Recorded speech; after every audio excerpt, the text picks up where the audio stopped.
Hello everyone, last time ವಿಡಿಯೋದಲ್ಲಿ ಯಾವ facial racer ಅಂತ ಕೇಳ್ತಾ ಇದ್ರಿ ಆ್ಯಂಡ್ ಹೇಗೆ ಬಳಸೋದು ಅಂತ ಸ್ವಲ್ಪ ಫೇಸ್ ವಾಶ್ನ ಅಪ್ಲೈ ಮಾಡಿಕೊಂಡು ಈ ಥರ ನಾನು ಕಾರ್ಮೆಸಿ ಅವರ ರೇಸರಿಂದ ನಾನು ಅಪ್ಪರ್ ಲಿಪ್ಸ್ನ ರಿಮೂವ್ ಮಾಡ್ಕೊಳ್ತೀನಿ. ಆ್ಯಂಡ್ ಇವತ್ತು ಒಂಥರ ಸೆಲ್ಫ್ ಕೇರ್ ಡೇ ಅಂತಲೇ ಹೇಳ್ಬೋದು. ಸ್ವಲ್ಪ ಫೇಸ್ ಪ್ಯಾಕ್ನ ಹಾಕ್ಕೊಂಡು ನೈಲ್ ಪಾಲಿಷ್ನ ಹಚ್ಕೊಂಡೆ ಆ್ಯಂಡ್ ಬಾಡಿ ವ್ಯಾಕ್ಸ್ ಮಾಡೋಕ್ಕೋಸ್ಕರ ನಾನು ಕಾರ್ಮೆಸಿ ಅವ್ರದ್ದು ಬಾಡಿ ವ್ಯಾಕ್ಸ್ ಸ್ಟ್ರಿಪ್ಸ್ನ ಯೂಸ್ ಮಾಡ್ತಾ ಇದ್ದೀನಿ.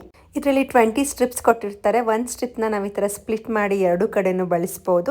ನಾನಿದನ್ನು ಅಪ್ಲೈ ಮಾಡ್ಕೊಳ್ಳುವಾಗ ಪೈನ್ ಆಗುತ್ತೇನೋ ಅಂತ ಅಂದ್ಕೊಳ್ತಾ ಇದ್ದೆ. ನಾರ್ಮಲಾಗಿ ವ್ಯಾಕ್ಸ್ ಮಾಡಿಸ್ತೀವಿ ಅಲ್ವಾ, ಅಷ್ಟೊಂದಂತೂ ಪೈನ್ ಆಗಲ್ಲ. ತುಂಬಾ ಚೆನ್ನಾಗಿ ನಮ್ಮ ಹೇರ್ಸ್ ಎಲ್ಲ ಪೀಲ್ ಆಗುತ್ತೆ. ವೈಟ್ ಚಾಕ್ಲೇಟ್ ಫ್ಲೇವರ್ ಆಗಿರೋದ್ರಿಂದ ತುಂಬಾ ಚೆನ್ನಾಗಿದೆ. ಆ್ಯಂಡ್ ನಮ್ಮ ಒಂದು ಸ್ಕಿನ್ನ ನರಿಶಿಂಗ್ ಮಾಡುತ್ತೆ, ಹಾಗೆಯೇ ಹೈಡ್ರೇಟಿಂಗ್ ಮಾಡಲಿಕ್ಕೂ ಹೆಲ್ಪ್ ಮಾಡುತ್ತೆ.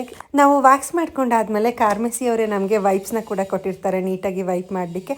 ಇದರಲ್ಲಿ ಕೊಕೊನಟ್ ಆಯಿಲ್ ಇರೋದ್ರಿಂದ ನಮ್ಮ ಸ್ಕಿನ್ನ ತುಂಬಾ ಚೆನ್ನಾಗಿ ನರಿಶ್ ಮಾಡುತ್ತೆ ಆ್ಯಂಡ್ ನ್ಯಾಚುರಲ್ ಗ್ಲೋ ಕೊಡುತ್ತೆ. ಪ್ರಾಡಕ್ಟ್ ಬೇಕು ಅಂದರೆ QR ಕೋಡ್ನ ಸ್ಕ್ಯಾನ್ ಮಾಡಿ ಆರ್ಡರ್ ಮಾಡಿ, ಇಲ್ಲಾಂದರೆ ಅಮೆಝಾನ್, ಫ್ಲಿಪ್ಕಾರ್ಟ್, ಮಿಂತ್ರಾ, ಪರ್ಪಲ್.com ಅಲ್ಲಿ ಅವೈಲಬಿಲಿಟಿ ಇರುತ್ತೆ.